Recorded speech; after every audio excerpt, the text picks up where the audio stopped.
Welcome to the TOEFL Listening section. In this section, you will listen to an academic lecture and then answer questions about what you heard. You may take notes while you listen. You will have time to review your notes before answering the questions. Listen to part of a lecture in a university class. You will hear the lecture only once, so listen carefully. After the lecture, you will answer some questions about what you heard. Some questions ask about the main ideas and supporting details. Other questions ask you to make inferences or connections between ideas. Answer each question based on what is stated or implied in the lecture. Good morning, everyone. Today we will examine recent advances in solar panel technology with a focus on photovoltaic cell efficiency improvements. I will cover the physical limits of single-junction cells, practical engineering steps that raise efficiency, and some promising device architectures that push beyond conventional silicon limits. First, a quick reminder about the limiting factors.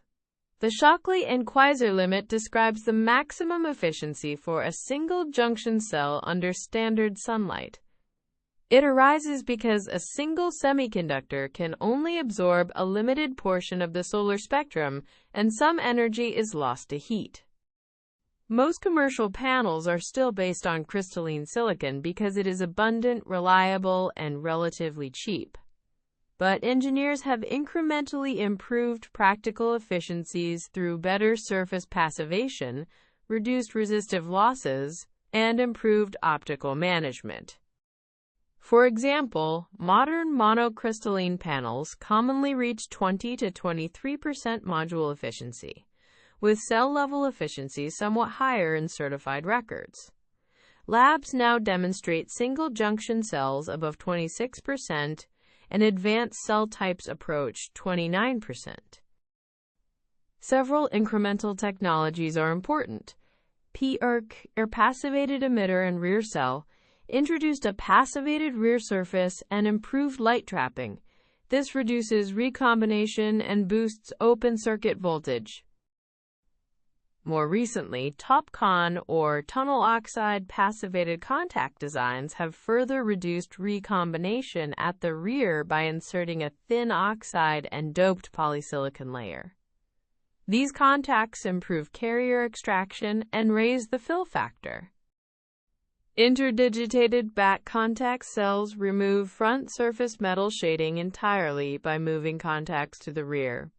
This increases effective light collection and is used in high-efficiency commercial cells, despite being more complex to manufacture. Optical improvements matter too.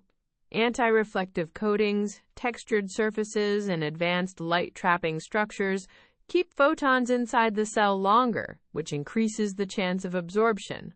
That is a low-cost route to better performance.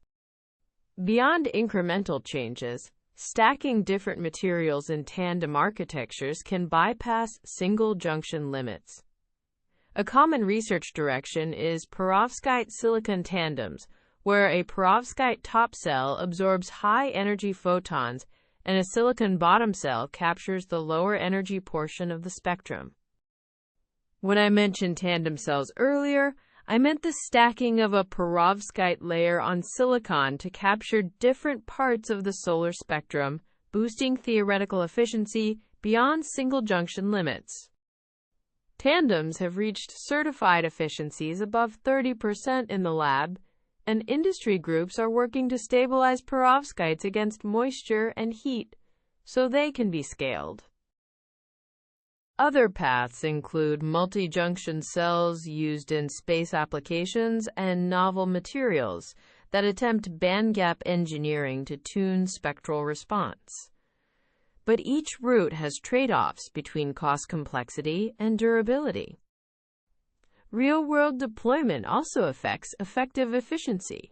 For instance, bifacial modules which collect light from both sides can increase yearly energy yield in desert installations with high ground albedo by 10% or more. A practical case study is a utility-scale farm in Arizona that combined bifacial panels, white ground coverings, and a row spacing design to reduce mutual shading. The project reported about a 12% increase in energy yield compared with a conventional layout. Thermal management is also significant. Higher temperatures reduce voltage and therefore power output. So mounting strategies that allow cooling and selection of panels with low temperature coefficients improve performance under real operating conditions. Finally, degradation mechanisms matter. Long-term reliability and resistance to light-induced degradation, ultraviolet exposure, and moisture determine lifetime energy per area, which is as important as peak efficiency for economic returns. In summary, the roadmap to higher photovoltaic efficiency is both materials, science, and engineering. Improvements range from better passivation and contact designs like PERC and TOPCon to architectural changes such as interdigitated back contacts, tandem perovskite, silicon cells, and bifacial modules. Understanding the trade-offs among cost, durability, and performance will determine which technologies scale and which remain laboratory curiosities. That concludes the lecture. I will now take questions about any of the specific technologies or the case studies I mentioned.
Listen again to part of the lecture, then answer the question.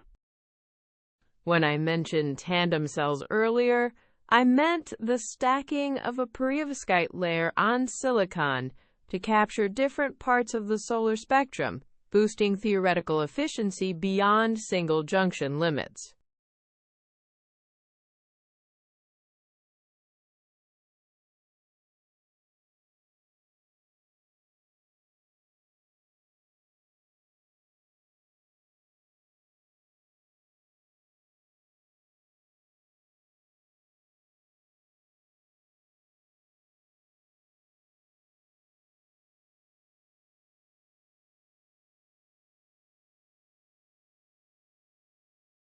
This concludes the listening section.